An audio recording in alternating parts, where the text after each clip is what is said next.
দাদা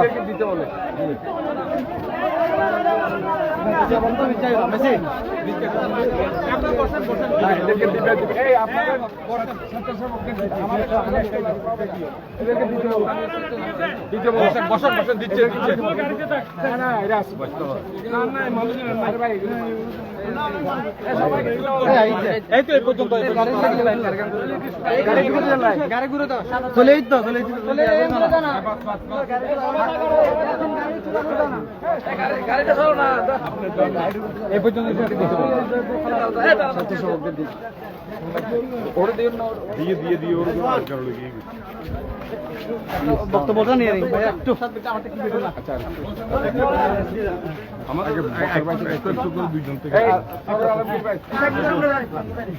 জি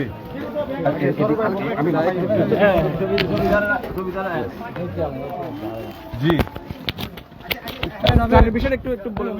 আমরা তো আপনারা তো দেখতে পাচ্ছেন, এটা হচ্ছে ফটিকছড়ির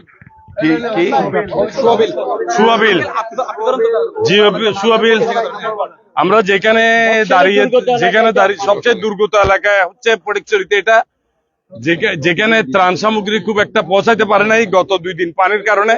আজকে একটু পানি কমেছে বিধায় আমরা এখানে একটা মাদ্রাসা রোডে দাঁড়িয়ে আমরা ওই যারা যেখানে পানিবন্দী মানুষ তাদেরকে এখানে নিয়ে আসছি, সমস্ত পরিবারগুলোকে এখানে এনে তাদেরকে একটা শুকনো জায়গায় দাঁড়িয়ে আমরা বিএনপির পক্ষ থেকে আমি এখানে ডাক্তার সাদাত সাহেব আছেন আমাদেরকে, যিনি এই এলাকায় ত্রাণ বিতরণের জন্য সহযোগিতা করেছেন, এই এলাকার মাটি এবং মানুষ নেতা সরোয়ার আলমগীর ভাই আছেন, প্রাক্তন উপজেলা চেয়ারম্যান, আমাদের কোতোয়ালি থানার সেক্রেটারি আছেন, আরো আমাদের অনেক অঙ্গ সংগঠনের নেতৃবৃন্দরাও আছেন। যাই হোক, আমাদের আছেন। আমরা ত্রাণ কার্যক্রম হিসেবে আমরা শুনেছি যে এই এলাকায় এটা কি বাজার, সুরকার হাট বাজার, ফটিকছড়ির সুয়াবিল সুরকার হাট বাজার, এখানে এসেছি। এখানে আমরা যেখানে দাঁড়িয়েছি এখানে 1 কোমর পানি ছিল গতকাল। তো যাই হোক, আমরা আমাদের নেত্রী বেগম খালেদা জিয়া, আমাদের নেতা তারুণ্যের অহংকার তারেক রহমানের পক্ষ থেকে আমরা এই উপহার সামগ্রী, ত্রাণ নয় উপহার সামগ্রী ওনাদের কাছে নিয়েছি যে বিএনপির পক্ষ থেকে। এটা আমাদের অব্যাহত থাকবে। আমরা এখানে প্রায় 1000 খানিক মানুষকে দিয়েছি। আমাদের গাড়িতে আরো 1000 আছে। আমরা আরেকটু ভিতরে ডিপে যাব, যেখানে মানুষ আরো বেশি পানিবন্দী অবস্থায় আছে, সেখানেও যাব। আমরা আমাদের কার্যক্রম আমরা অব্যাহত রাখবো। আমরা শুধু বলবো, আপনারা যারা আছেন এই এলাকায়, যারা আছেন বিএনপির, আপনাদেরকে সবাইকে বলছি, এই নিরন্ন অসহায় বন্যা ক্ষতিগ্রস্ত মানুষের পাশে আপনারা এসে দাঁড়ান। মহানগর বিএনপি এবং আমাদের এই চট্টগ্রাম বিএনপির এই কার্যক্রম আমরা শুরু করেছি। আমরা আজকে এখানে করেছি, কালকে আমরা বা পরশুদিন আমরা ফেনী, নোয়াখালীতেও যাব। আমাদের এই কার্যক্রম অব্যাহত থাকবে। এখন সবচেয়ে বড় কথা হচ্ছে, দল মত নির্বিশেষে সবার দায়িত্ব হচ্ছে এই আকস্মিক বন্যায় ক্ষতিগ্রস্ত মানুষের পাশে এসে দাঁড়ানো এবং তাদের সাহায্য সহযোগিতায় হাত বাড়ানো।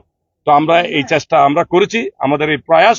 আমরা এখানে 1000-এর উপরে এখানে দিয়েছি। আরো কিছু আমাদের আরো 1000-1500 মানুষকে দেবার এখানে এবিলিটি আছে, আমাদের প্রিপারেশন আছে, আমরা দিব। তো আপনারা যারা এখানে এলাকার যারা নেতৃবৃন্দরা যারা সহযোগিতা করেছেন এই ত্রাণ সামগ্রী সুষ্ঠুভাবে বিতরণের জন্য, আমি সকলের কাছে কৃতজ্ঞ।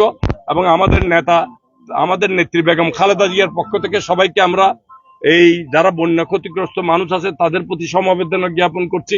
আমাদের নেতা তারুণ্যের প্রতীক তারেক রহমানের পক্ষ থেকে আমরা সকলের প্রতি সমবেদনা জ্ঞাপন করছি। ধন্যবাদ সবাইকে। আজকে এই যেখানে দুর্যোগ সেখানে ডাক্তার সাদাত এবং আবুল হাসান বক্কর এই দুইজন আজকে ফটিকছড়িতে আসছে। আমরা সেই জন্য ফটিকছড়ি দুর্গত মানুষের পক্ষ থেকে, চট্টগ্রাম 2 নির্বাচনী এলাকার পক্ষ থেকে আপনারা দুইজনকে মোবারকবাদ জানাই। আপনারা যেভাবে অতীতে যেভাবে দুর্যোগে পাশে ছিলেন, আজকেও আপনারা করোনা থেকে শুরু করে প্রতিটি দুর্যোগে সাদাত বক্কর এটা মানুষের করোনাকালীন যে সহযোগিতা করেছেন এবং এই বন্যার সময় আপনারা ছুটে এসেছেন প্রত্যন্ত অঞ্চলে ফটিকছড়িতে। এই জন্য আপনাদেরকে আমরা মোবারকবাদ জানাই। এবং এখন সাদাত ভাই আপনাদের উদ্দেশ্যে বলবেন। আজকে ফটিকছড়ির এই দুর্গত অঞ্চলে আমরা এসেছি। আসলে আমাদের এই বন্যা দুর্গত কাজগুলো কিন্তু যেদিন বন্যা হয়েছে আমাদের তারেক রহমান সাহেব, আমাদের ভারপ্রাপ্ত চেয়ারম্যান এবং আমাদের নেত্রী বেগম খালেদা জিয়ার সরাসরি নির্দেশনায় আমরা কিন্তু প্রথম দিন থেকে কিন্তু আমাদের কার্যক্রম শুরু করেছি।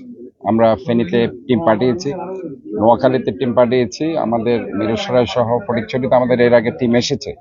তো ব্যক্তিগতভাবে আজকে আমি আর আবুল হাশেম বক্কর ভাই, আমাদের সরোয়ার আলমগীর ভাই, এখানে আমাদের কোতোয়ালি থানার সাধারণ সম্পাদক জাকির ভাই সহ আমাদের অসংখ্য নেতৃবৃন্দ আজকে আমরা এখানে এসেছি সরাসরি তাদেরকে দেখার জন্য। মূলত এখানে আমরা শুনেছি অনেকে অসুস্থও আছে। তো যাই হোক, আমরা এখানে এসে তাদের পাশে দাঁড়াতে পেরেছি, এজন্য আমরা অত্যন্ত আনন্দিত।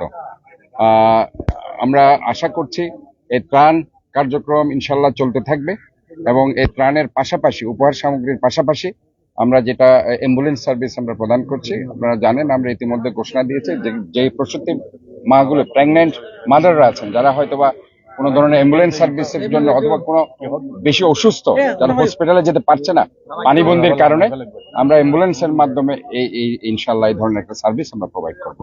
কাজে সব মিলিয়ে আমরা যে আপনার রিহ্যাবিলিটেশন একটা ওয়ার্ক পরবর্তীতে আছে, এই রিহ্যাবিলিটেশন ওয়ার্ক যেটা বন্যা পরবর্তী, সেটাও কিন্তু ইনশাল্লাহ আমরা দেখব। এবং আমাদের আরেকটি সংগঠন আপনারা জানেন তারেক রহমানের সাহেবের জেরোমান ফাউন্ডেশন, জেরোমান ফাউন্ডেশনের মাধ্যমে কিন্তু আমরা অনেক কার্যক্রম করেছি।